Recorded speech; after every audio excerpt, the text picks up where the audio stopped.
மக்களே என்று நாம் திருக்குறள் 389 குறளை பார்க்கிறோம். இது திருக்குறளின் பொருட்பால் பகுதியில் உள்ள அரசியல் என்னும் இயலில் இடம்பெற்றுள்ள இறைமாட்சி அதிகாரத்தின் 9வது குறள்.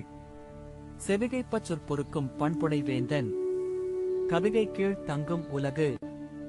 இந்த குறள் சொல்ல வருவது என்னவென்றால், அரசர் எப்போதும் மக்களின் சொல் கேட்டு அவர்களின் பண்பை மதித்து அதனால்தான் உலகம் அவரை மரியாதை செய்கிறது. மக்களின் புலமை, கருத்து, எதிர்ப்பு கொடுக்கும் திறன் ஆகியவை அரசரின் ஆட்சியை நிர்ணயிக்கும் முக்கிய அம்சங்கள். மிக முக்கியமாக அரசர் அவரை சுற்றியுள்ளவர்களின் அறிவை மதிக்கும் போது அவரது கொள்கைகள் நீடித்த வலிமையுடன் நிலைத்து நிற்கும். என் நண்பர்களே, இப்பொழுது கூட ஒரு நிறுவன தலைவர் ஊழியர்களின் கருத்துக்களை கேட்டு தீர்மானங்களை எடுக்க வேண்டும். அப்படியே ஒரு குடும்ப தலைவன் தந்தை மாதா குழந்தைகளின் கருத்தை கேட்டு ஆட்சி செய்வது குடும்ப அமைதியை உறுதிப்படுத்தும். ஒரு பள்ளி முதல்வர் மாணவர்களின் கருத்துக்களை கேட்டு கல்வி முறையை மேம்படுத்த வேண்டும். இந்த குறள் இன்றைய காலத்திலும் மிகவும் பொருத்தமானது.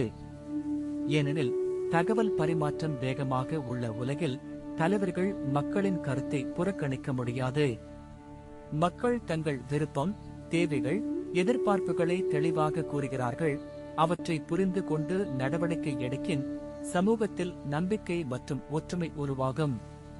மாநில தலைவரின் கொள்கை அவர்களின் பச்சாதாரம், கல்ச்சம், கூட்டுறவு போன்ற ஒழுக்கங்களை அடிப்படையாக கொண்டு இருந்தால் மக்கள் அதனை ஆதரித்துக் கொள்கிறார்கள்.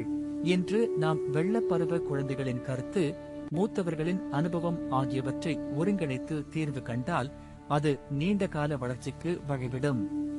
அதனால் இந்த குறளை பின்பற்றினால் மக்களின் குரலை கேட்டு அவர்களின் பண்பை மதித்து நியாயமான முடிவுகளை எடுக்க முடியும்.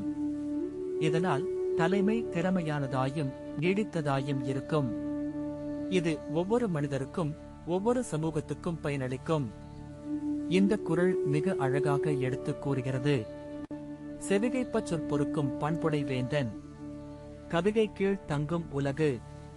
அடுத்த அதிகாரத்தில் மீண்டும் சந்திப்போம்.